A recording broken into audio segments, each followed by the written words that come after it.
நீங்கள்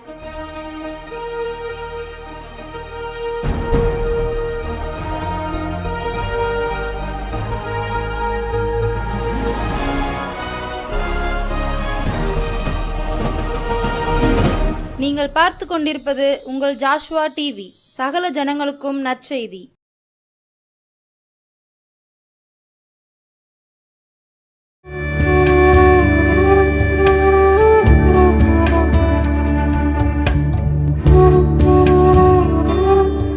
ஜீவனுள்ள ஜீவாதிபதியாம் ஜீவிக்கிற இயேசு கிறிஸ்துவின் நாமத்தினாலே இயேசு ஜீவிக்கிறார் ஊழியங்களிலிருந்து உங்களை நான் வாழ்த்துகிறேன்.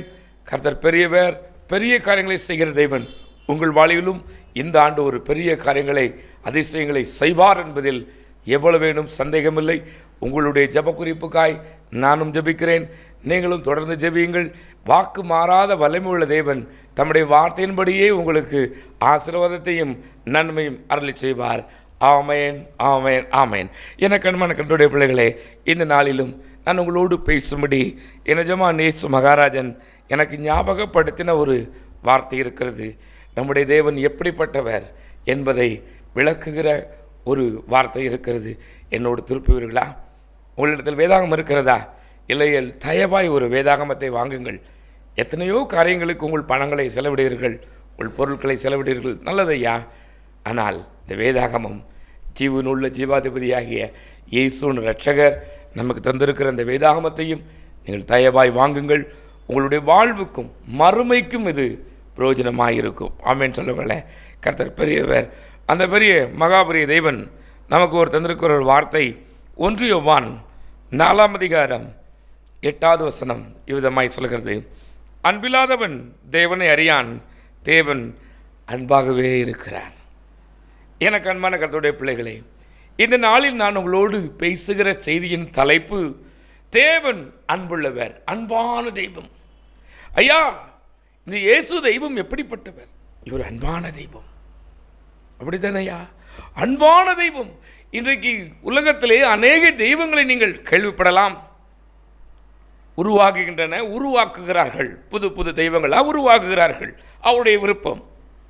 கடந்த நாளிலே ஒரு மரித்த ஒரு நடிகர் தெய்வமாகிறார். அவருடைய விருப்பம், அவருடைய தொண்டருடைய விருப்பம்.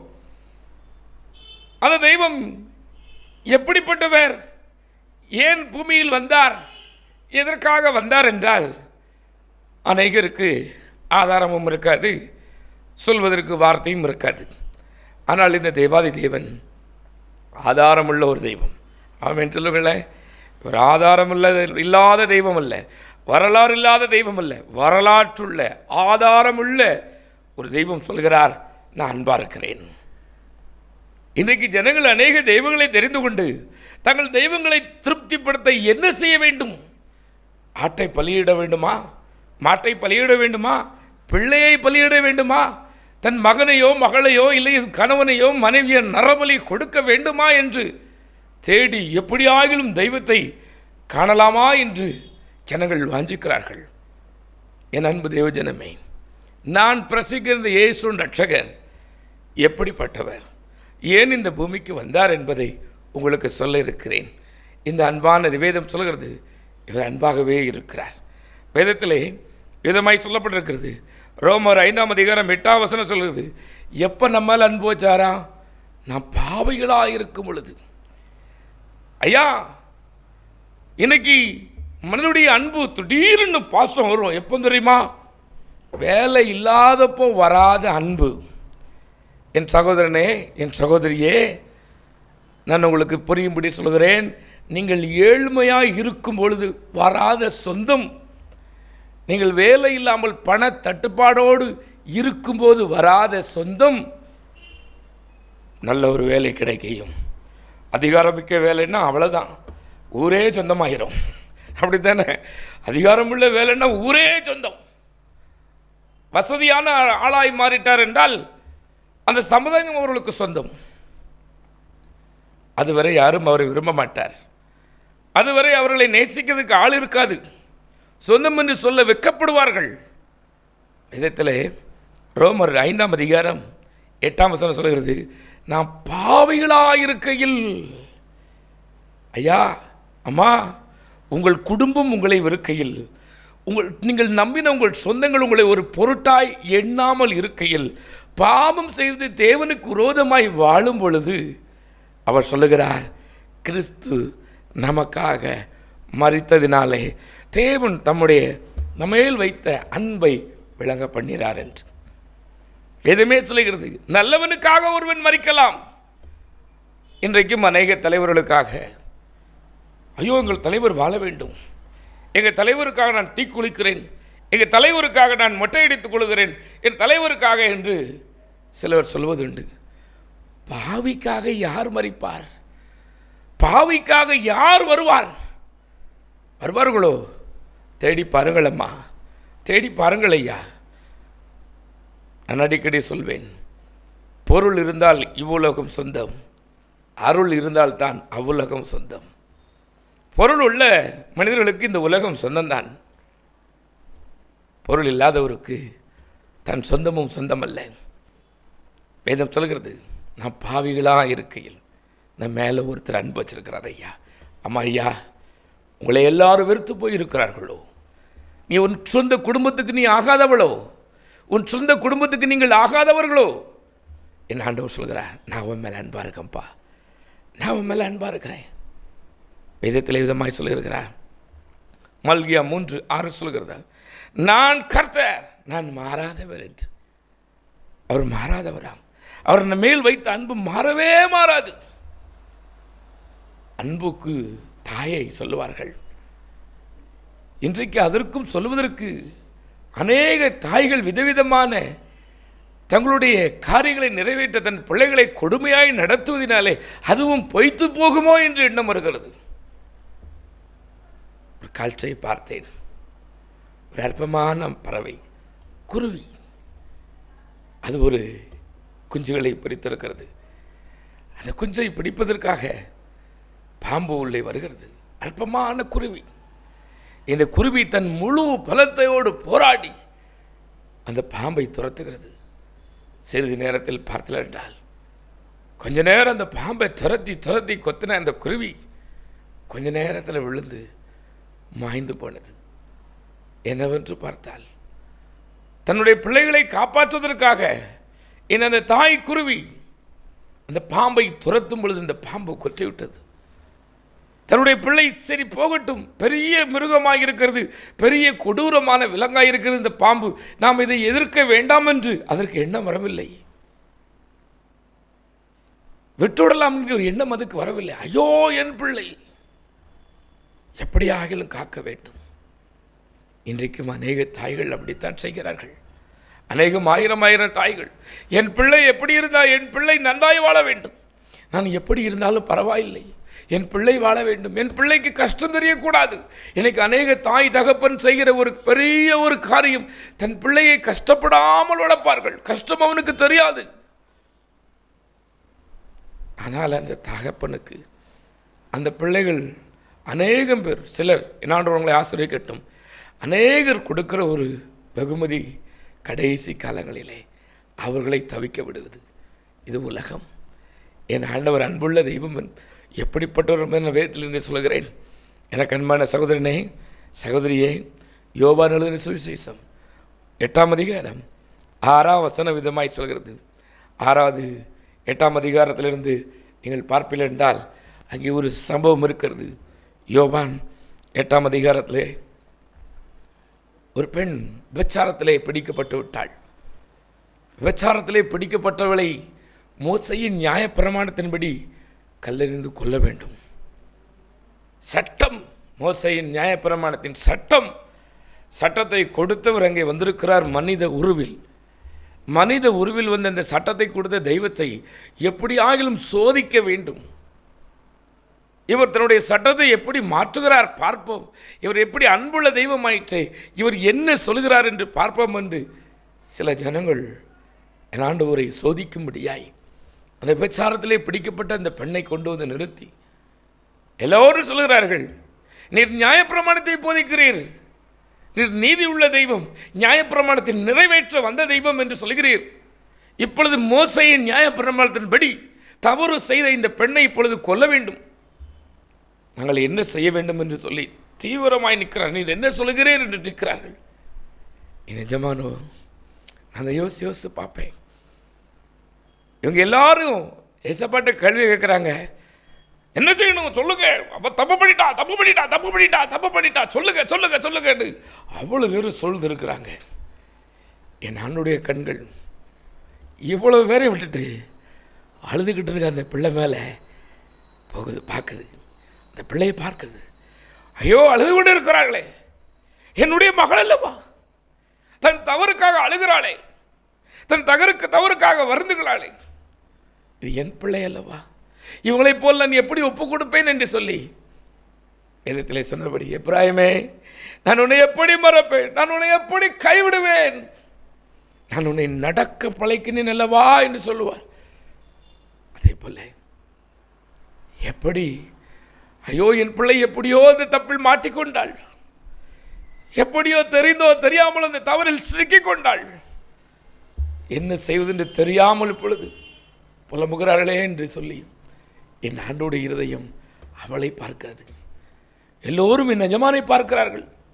என் சகோதரனே, என் சகோதரியே, இந்த செய்தியை கேட்கிற ஒருவேளை நீங்களும் ஏதோ தேவனுக்கு பிரியமில்லாத காரியத்தில் சிக்கி தவிக்கிறீர்களோ, தேவனுக்கு பிரியமில்லாத வழியில் சென்று கொண்டு இருக்கிறீர்களோ, தேவன் என்னை மன்னிக்க மாட்டார் என்கிற ஒரு எண்ணம் உங்கள் இருதயத்தில் இருக்கிறதோ, ஐயோ நான் ஒரு பாவி, என் கணவனுக்கு துரோகம் செய்து விட்டேன், என் மனைவிக்கு நான் துரோகம் செய்து விட்டேன், தகப்பனுக்கு விரோதமான காரியங்களை செய்து விட்டேன், என்னை மன்னிப்பாரா என்று ஏங்குகிறாயா? என் இதயத்தை தொட்ட ஒரு சம்பவத்தை சொல்லுகிறேன். ஒரு அருமையான ஒரு வாலிப மகள், நன்றாய் இந்த குடும்பம் படிக்க வைத்தது, வளர்த்தாள், நன்றாய் வளர்ந்தார்கள், தேவையான எல்லாவற்றையும் வாங்கி கொடுத்தார்கள். அப்படி சின்ன பிள்ளையா 3 கிலோவில் பிறந்தது, சின்ன மாதிரி 30 கிலோவுக்கு மாறிடுச்சு.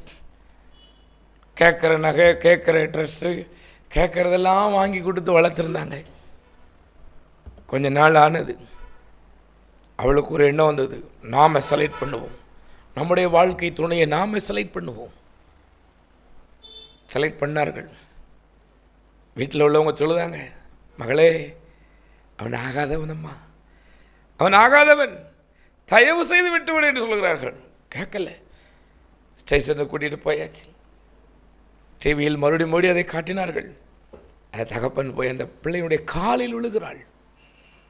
தகப்பன் தன் மகளின் காலில் விழுகிறான். தயவு செய்து விட்டுவிடம்மா, நீ எனக்கு வேண்டும், நீ என்னுடைய மகள், உன் வாழ்க்கையை எப்படி வைக்க வேண்டும் எனக்கு தெரியாதா? உன்னை சிறு வயதிலிருந்தே உனக்கு தேவையானதை கொடுத்து வளர்த்து உன்னை பார்த்து நான் உன்னை வளர்த்தேனே, நாங்கள் சொல்வதை கேட்கக்கூடாதா என்று காலையிலே விழுந்தார். அப்படி அந்த மகள் ஒன்றுமே சொல்லி அப்படி பெருசாக நினச்சிக்கிடவில்லை. அவ்வளோதான், எவனோ ஒருத்தங்க அவ்வளோதான் உலகத்தின் அன்பு. அன்றைக்கு அந்த மகள் அப்படித்தான் பிடிக்கப்பட்டு விட்டாள். எல்லோரும் கல்லறி நிற்காங்க. நான் நினைப்பேன், அடிக்கடி அந்த சம்பவத்தை யோசித்து பார்ப்பேன். ஐயா, அந்த கல்லெறியதுக்கு முன்பதாக ஒவ்வொருத்தர்கிட்டையா அந்த மகள் சொல்லியிருப்பாள் இல்லையா, நான் தெரியாமல் பண்ணிட்டேன் சித்தப்பா, இனி எப்படியாவது காப்பாற்றிருங்க சித்தப்பா, மாமா நான் தற்செயலாக போனேன், அவன் என்னை வலுக்கிட்டான், இப்படி பண்ணிட்டான், என்னை மன்னிச்சிருங்க, நான் இப்படி செய்ய மாட்டேன், இனி என்னை மன்னிச்சுக்கோன்னு சொல்லியிருக்கலாம் இல்லையா? அண்ணன் என்னை எப்படியாவது காப்பாற்றினேன், என்னை கொல்ல போகிறாங்க, என்னை எப்படியாவது காப்பாற்றினேன் சொல்லியிருப்பா. சொல்லாமலா இருந்திருப்பா? சொல்லியிருப்பாள். சொந்தத்தெல்லாம் சொல்லியிருப்பா நான் காலில் விழுந்தேன், எப்படியாவது என் உயிரை காப்பாற்றுங்கள். ஏனென்றால் துடிக்க கல்லெறிந்து கொள்வார்கள், என்னை கல்லெறிவார்களே, ஐயோ என்னை காப்பாற்றக்கூடாதா என்று புலம்பின் அந்த கண்ணை, அந்த இருதயத்தை என் ஆண்டவர் பார்த்தார். அன்புள்ள தெய்வம் பார்க்கிறார். தான் சட்டம் போட்டது, சட்டத்தை மீறுவாரா என்று தான் ஜனங்கள் பார்த்து கொண்டு இருக்கிறார்கள். இவர் தேவன் அன்பாக இருக்கிறார், மாறாதவர் என்று வேதம் சொல்கிறது. இந்த அன்புள்ள தெய்வம், மாறாத தெய்வம் என்ன செய்தது தெரியுமா? அவள் பாவிதான். ஆனால் அவள் பிடிக்கப்பட்ட பாவி, நீ பிடிக்கப்படாத பாவி, இவ்வளவுதான் வித்தியாசம். அவள் பிடிக்கப்பட்டவள், நீ பிடிக்கப்படலை. அதனால எல்லாத்துக்கும் நீ நல்லவன் போல வெள்ளச்சட்டை போட்டு வெள்ளையை நீ காமித்து கொண்டு இருக்கிறாய். பாவம் இல்லாதவன் கல்லெறினார், போயிடுச்சு. துணிஞ்சு முன்னால் போயிருப்பான், அப்படி தானே? ஏன்னா தெரியாதுல்ல. என் சகோதரியே, சகோதரனே, பாவம் செய்து இயல்பு, ஆனால் பாவத்தை விட்டு வெளியே வந்துவிடு. பாவத்திலே கிடக்காதே. எப்படியோ நீ பாவத்தில் சிக்கிக்கொண்டாய், விழுந்து போனாய், ஆனால் அதை விட்டு எழுந்திருக்க உனக்கு மனம் இருக்கிறதா? உன்னை மன்னிக்கிறதுக்கு ஒருவர் மனதார காத்து கொண்டு இருக்கிறார். நீ எழுந்திருக்கும் அந்த பாவத்தை விட்டுவிட உனக்கு மனது இருக்கும்போது உன்னை மன்னித்து தம்முடைய பிள்ளையாய் சேர்ப்பதற்கு ஒருவர் ஆசையாய் காத்து கொண்டு இருக்கிறார். கொலைகாரனையும் கொள்ளைக்காரனையும் விபச்சாரியையும் அந்த தாய் என்ன செய்வாள்? பிள்ளை விபச்சாரி என்றால் அந்த தாய் என்ன செய்வாள்? இல்லை என்று மறந்து விடுவாளோ? அவளுக்கும் புத்திமதி சொல்லி, தயவு செய்து நம்ம குடும்பத்தை காப்பாற்றம்மா, தயவு செய்து நம்ம குடும்ப பெயரை காப்பாற்று, எப்படி ஆகிலும் இதை விட்டுவிடு என்று புலம்புவாளே. அதே போல என் சகோதரியே, என் சகோதரனே, இது தெய்வம் உனக்கு சொல்லுகிறது. ஐயா, நீ விட்டுவிடு, பாவத்தை விட்டுவிடு. வேதம் சொல்கிறது, பாவத்தில் வாழுகிற எவனும் நரகத்துக்கு பங்காளியாக இருக்கிறான்.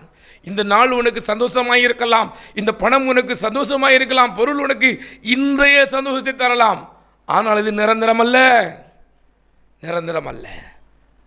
நிரந்தர சமாதானத்தை, நிரந்தர சந்தோஷத்தை தர தெய்வம் ஏங்கிக் கொண்டு இருக்கிறது. பாவத்தை விட்டுவிடு. பாவத்தோடு இந்த பரிசுத்த தெய்வத்தை தரிசிக்க முடியாது. பாவம் செய்கிற ஆத்மா சாகும் என்று சொல்கிறார். தன் பாவங்களை அறிக்கையிட்டு விட்டுவிடுகிறவன் இரக்கம் பெறுகிறான் என்று வேதம் சொல்கிறது. விட்டுவிடுங்கள். அன்றைக்கு அதைத்தான் அந்த செய்தாள், அழுதாள். எல்லோரும் வந்த பொழுது உங்களில் பாவமில்லாதவன் முதலாவது கல்லெறியுங்கள் என்று சொன்னார். அவ்வளோ பேரும் ஓடிவிட்டார்கள். பாவமறியாத, பாவத்தை பாராத பரிசுத்த தெய்வம் நிஜமான இயேசு மகாராஜன் என்று சொல்கிறார். இனி பாவம் செய்யாதே, இனி பாவம் செய்யாதே என்று. என் சகோதரனே, என் சகோதரியே, நான் மறுபடியும் உங்களுக்கு சொல்வேன், தேவன் இந்த நாள் வரை உங்களை சுகமாய் காத்து வந்திருக்கிறார். இந்த நேரத்து வரை தேவன் உங்களை சுகபத்திரமாய் பாதுகாத்து வழிநடத்திருக்கிறார். அநேக தப்பிதங்களை தேவன் மறந்தார் என்று எண்ண வேண்டாம், மறைத்திருக்கிறார். உனக்கு உன் மேல் வைத்த அன்பினாலே, உன் மேலே வச்ச இரக்கத்தினாலே அந்த தவறுகளை இன்னும் தெரியாமல் இருந்து கொண்டு இருக்கிறது. நீ அறிக்கையிடும் பொழுதுதான் மன்னிக்கப்படுவாய். நீ அறிக்கையிட்டு விட்டுவிடும் பொழுதுதான் மன்னிப்பை பெற முடியும். சகோதரனை, தேவன் அன்பாகத்தானே இருக்கிறார். ஐயா, இவரிடத்தில் எவ்வளவு ஏதும் பொய்யில்லை. இந்த அன்புள்ள தெய்வம் உங்களை அழைக்கிறது. இவரிடத்தில் வருவீர்களா? ஆம், என் எஜமான் எவ்வளோ அன்புள்ளவர் என்பதற்கு மறுபடியும் ஒரு எடுத்துக்காட்டை சொல்கிறேன். லூக்கா 7ஆம் அதிகாரத்தில் ஒரு சம்பவம் இருக்கிறது. தன் தாய்க்கு ஒரே மகன் மரித்து போனான். அவளோ கைம்பெண். எல்லோரும் ஊரில் வெகு ஜனங்கள், ஐயோ இவள் ஒரு நல்ல ஒரு மனுஷி, இந்த நல்ல ஒரு மனுஷிக்கு கணவனும் இறந்து போனான், பிள்ளையும் இறந்து போனாளே. கூட்டமெல்லாம் போய்கொண்டு இருக்கிறது. என்ன செய்ய முடியும்? மனிதர்களால் ஏதாவது செய்ய முடியுமா? செத்துப்போன மனிதனை உயிரோடு கொண்டு வர முடியுமா? மனிதர்களால் ஒன்றும் செய்ய முடியாது. எல்லோரும் அழுது கொண்டு தான் போகிறார்கள், எல்லோரும் வருத்தத்தோடு தான் போகிறார்கள். அதிலே சிலர் சொல்லியிருப்பாங்க, சீக்கிரம் போய் பதிச்சுட்டு வீட்டுக்கு போயிடுவோன்னு சொல்லி போய்கிட்டு இருக்கிறான். நிஜமான அந்த நாயனூர் என்னும் ஊர் வழியே வருகிறார். எல்லாரும் முன்னால் போய்கிட்டு இருக்காங்க. நிஜமான் மட்டும் அந்த கண்ணை அவருடைய தாயை பார்க்கிறார். அவருடைய கண் மட்டும் அவருடைய தாய் அந்த தாயை பார்க்கிறது. எல்லோரும் அழுது முடிச்சுட்டு வீதிக்கு வரையும் விட்டுட்டாங்க. திருஷ்டி விட்டு போயிருக்கீங்களா? ஏதோ ஒரு ஆக்சிடென்ட்லையோ இல்லை ஒரு கொஞ்சம் வயசுலையோ யாராவது இறந்துட்டாங்கன்னா அவங்க சொந்தமெல்லாம் எப்போ வரைக்கும் நான் குறை சொல்ல வரவில்லை, வேறு வழியும் இல்லை நமக்கு. அவனை வீட்டிலிருந்து கொண்டு வர வரைக்கும் அவருடைய சொந்தங்கள் அழும், தெரிந்தவர்கள் அழுவார்கள். ஐயோ எனக்கு அருமையான நல்ல நண்பன் போய்விட்டானே, எனக்கு அருமையான என்னுடைய சொந்தம் போய்விட்டதே என்று. ஐயோ இந்த என்னுடைய சொந்தத்துக்காக எப்படி நடக்கணும், கொஞ்சம் வயசுல எப்படி இறந்துட்டானே அப்படின்னு சொல்லி அழும். அதோடு முடிந்தது. தாயார் அழகனுடைய கண்ணீர், அந்த இளம் பிள்ளைகளை இழந்து தவிக்கிற அந்த தாயாருடைய கண்ணீர் முடியாது. நாம் ஒரு சில நிமிடம் அழுது விட்டு வேதனைப்பட்டு வந்து விடுவோம். தாயின் கண்ணீருக்கு ஈடாகுமோ? நினைத்து நினைத்து புலம்புகிறாள். அதை பார்த்தது நிஜமானுடைய கண். எங்கடா கொண்டு போகிறேன், கொண்டு போய் பிதைச்சிட்டு தான் வரும்னு நினைக்கிறியா? திரும்ப. என் ஆண்டவர் பார்த்தார், ஓடி சென்று பாடையை தொட்டார். ஐயா, நிஜமான் தம்முடைய கரங்களை அந்த பாடையின் மேல் வைத்ததும் அதை சுமந்தவர் நின்றார்.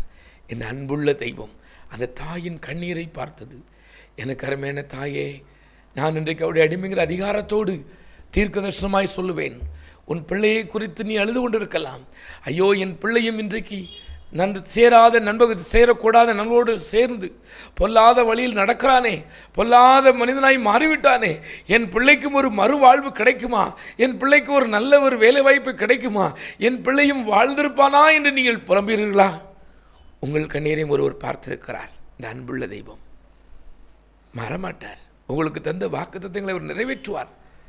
அவர் உங்களுக்கு சொன்ன அத்தனையும் செய்து முடிக்க வல்லமையுள்ளவர், போதுமானவராய் இருக்கிறார். அந்த போதுமான தெய்வம், அந்த வல்லமை உள்ள தெய்வம் உங்களை ஆசீர்வதிக்கும். நான் ஜெபிக்க இருக்கிறேன். தன் பாவங்களை மறைக்கிறவன் வாழ்வடைய மாட்டான். அவைகளை அறிக்கை செய்து விட்டு விடுகிறனோ இரக்கமுறை வேதம் சொல்கிறது. இன்றைக்கு ஏதாகிலும் தேவனுக்கு பிரியமில்லாத காரியத்தில் ஈடுபட்டு கொண்டு இருக்கிறாயா? நான் மறுபடியுமாய் சொல்லுவேன், என் சகோதரனே, சகோதரியே, நீங்கள் நினைக்கலாம் நம்மை யாரும் பார்க்கவில்லையே என்று. எல்லாம் ஒரு நாள் வெளிப்படும். உலகம், ஐயா, நான் அநேக முறை இதை சொல்லியிருக்கிறேன், இன்றைக்கு சொல்ல விரும்புகிறேன். நாகர்கோவில் பகுதி என்று நினைக்கிறேன், நம்முடைய மாவட்டத்தில், தென் மாவட்டத்தில் நடந்த ஒரு சம்பவம். 30 வருடத்துக்கு முன்பதாக ஒரு மனிதன் தன்னுடைய ஒரு 3 பேரை, தன்னுடைய மனைவி, அந்த மாமியார், அந்த பிள்ளைகளை கொன்று போட்டு விட்டு ஓடிவிட்டான். 30 வருடங்கள் ஆயிற்று. அவர்கள் அந்த காவல்துறை, அப்பொழுது இருந்த அந்த காவல்துறை, அவனுடைய பழைய போட்டோவை வைத்து, அவனுடைய பழைய அந்த காரியங்களை வைத்து தேடி இருக்கிறார்கள். கண்டுபிடிக்க முடியவில்லை. 25 வருடங்களுக்கு அதே இடத்திற்கு ஒரு புதிதாய் ஒரு காவல் அதிகாரி வந்திருக்கிறார். வந்த மாத்திரத்திலே அவர் சொல்லியிருக்கிறார், 25 வருடங்களுக்கு முன்பதாக எங்கே ஒருவன் ஓடிப்போனானா, 3 பேரை கொலை செய்து ஓடிப்போனானா, எப்படி அவனை விட முடியும்? இப்பொழுதுள்ள அந்த ஏஐ டெக்னாலஜி மூலமாய் அவனுடைய போட்டோவை வைத்தவன் எப்படி இருப்பான் என்று தேடி இருக்கிறார்கள். தெலுங்கானாவிலே கண்டுபிடித்தார்கள். பெயரை மாற்றி, ஊரை மாற்றி, மொழியை மாற்றி ஒளிந்திருந்தான். தூக்கிட்டு வந்துட்டாங்க.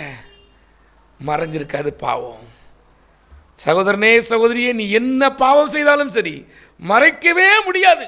நீ நினைச்சுக்கலாம், அன்னைக்கு நம்மளை யாருக்கும் பார்க்கல, யாருக்கும் தெரியாதுன்னு. ஒரு நாள் வெளிக்கு வரும். வேதம் அப்படித்தான் சொல்கிறது. வெளிப்படாத ரகசியமே இல்லை, வெளிக்கு வராத மறைபொருளே இல்லை, வந்துதான் ஆகும். ஆனால் மனம் திரும்பு, காலமினி செல்லாது. ஆண்டவராகிய இயேசு கிறிஸ்துவை வேண்டிக்கொள், பாவங்களை அறிக்கையிட்டு விட்டுவிடு. மன்னிக்க தெய்வம் ஆசையாய் காத்து கொண்டு இருக்கிறார்.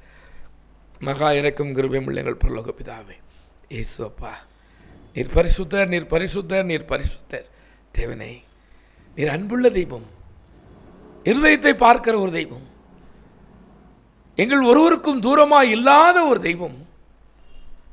எவ்வளவு அன்போடு தேவனே எங்களை மட்டும் நீர் பாதாத்து வந்திருக்கிறேன். ஆனால் நாங்களோ உம்முடைய அன்புக்கு பாத்திரனாயிராதபடி இது நாள் வரைக்கும் வாழ்ந்திருக்கிறோம். ஐயா, தயவாய் மன்னியுங்கள். சொல்லுங்கள் அம்மா, ஐயா, தயவாய் மன்னியுங்கள். இனி நான் உமக்கு பிரியமாய், எமக்கு சாட்சியாக நான் வாழ்வேன். என்னுடைய வாழ்வு உமக்கு பிரியமாக இருக்கும் என்று சொல்லுங்கள். தேவனே, உம்முடைய அன்பு வெளிப்படட்டும் அப்பா. குழந்தை இல்லாத பிள்ளைகளுக்கு தேவனே நீர் உம்முடைய அன்பை வெளிப்படுத்தி, தேவனே நல்ல ஆண்டவரே குழந்தை பைக்கு அருளி செய்யும். வேலை இல்லாத பிள்ளைகளுக்கு தேவனே நீர் அன்பாக இருக்கிற தெய்வம். அவர்களுக்கு மேல் அன்பு வைத்தினாலே அவர்களுக்கு இந்த ஆண்டு நல்ல வேலை வாய்ப்பு கிடைக்க, நல்ல பதவி உயர்வு கிடைக்க, நல்ல சம்பளம் கிடைக்க தேவனே உதவி செய்யுங்கப்பா. தொழிலில் ஆண்டவரை நஷ்டத்தோடு இயங்கிக் கொண்டிருக்க கடைகளுக்காக நான் ஜெபிக்கிறேன். எந்த கடையாக இருந்தாலும் நஷ்டத்தோடு ஓடிக்கிட்டு இருந்த இந்த கடைக்கு இன்றைக்கு ஒரு முடிவு வரட்டும். ஆசீர்வாதத்தின் தொடக்கம் இன்றைக்கு வரட்டும் அப்பா. என்ன ஆண்டவரே, உம்முடைய தொழில்கள் உம்முடைய பிரியமாய் எமக்கு சாட்சியான வாழ்கிற அத்தனை தொழில்களும் ஆசீர்வதிக்கப்படட்டும் அப்பா. நிறைய உம்முடைய நிறைய எல்லாவற்றுக்கும் எல்லாமா இருந்து உடைய பிள்ளைகள் தேவையெல்லாம் சந்தித்து ஆசீர்வாதத்தாலும் நன்மையாலும் நிறைத்தருளும் பிதாவே. ஆமேன், ஆமேன், ஆமேன்.